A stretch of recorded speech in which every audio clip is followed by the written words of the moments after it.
Hi, my name is Luc Cipers. Welcome on part 2 of the webinar Making Appointments with C-Level Decision Makers. These webinars answers 5 questions. What are C-level decision makers? Why is it important to meet with them? How can you identify who they are? How can you convince them to agree with an appointment? And what if you can't talk to them? In part 1, we answered questions 1 and 2. In this part 2, we'll answer the third question. This is indeed also a quite important question, especially since we know that 43% of salespeople admit that they are not identifying decision makers. And it is important to do so because we know that key decision makers have a go or a no-go power. So the question is, how can you identify, how can you make certain who is calling the shots? I believe there are 5 variables that you need to take into account. The first is the monetary value of the sales. Indeed, the more money is involved, the higher you need to look in the organization. The second variable are business conditions. If business conditions are tough, again, you need to look higher in the organization. If everything's going smooth, then decision-making power is often delegated downwards. Experience with you and your company is the third variable. If they have a lot of experience with you personally or with your company, then again, you might be able to take the risk and go and look a little lower in the organization. But if they have no experience with you, again, you need to look higher. And the same applies to variable number 4, experience with you, with your products and your services. The fifth is the potential organizational impact the purchase has. If there is a lot of people involved, if process need to be redesigned, if eventually a structure has need to be rethought, again, you need to look higher in the organization.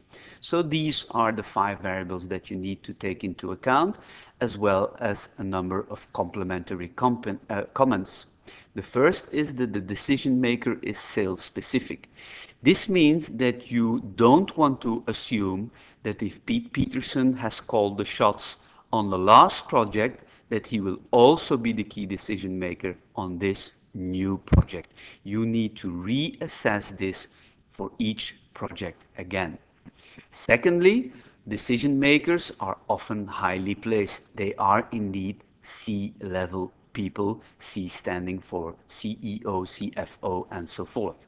And these people are often highly paid because, especially because of their proven ability to forecast future business conditions. This means that if you can help them with that, that probably you will always be welcome with these people.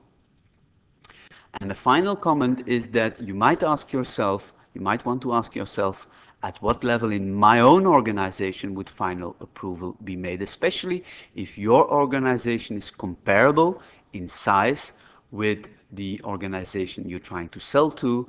This can also give you some hints as where to seek for the final decision maker. A good idea is also to try to get confirmation about the identity of the decision maker. And there are 2 ways that you can get confirmation. The first way is to use the direct approach. And you use the direct approach by asking the kind of questions that you see on the slide. Secondly, what you also want to do is ask your ally. The ally is someone inside or outside the buying organization who has relevant information regarding the project and who is willing to share this information with you, but not with your competitors. Finally, it's good to be aware that we salespeople in general look too low in the corporate ladder. And I believe the reason why we look too low is twofold. First of all, sometimes we feel that these highly placed people are not in our comfort zone. So we really need to stretch that comfort zone. So 2 additional tips might be, does your suspected decision maker mentions issues such as profitability and ROI return on investment. If he does not mention these issues, then probably you are not talking to a decision maker, but to a gatekeeper.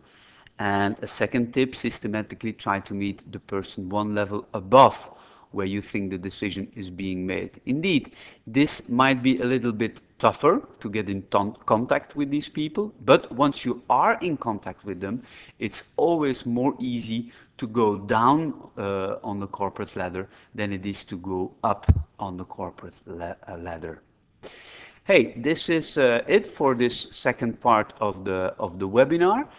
In part 3, we'll answer question number 4, I'm sorry. How can you convince them to agree with an appointment?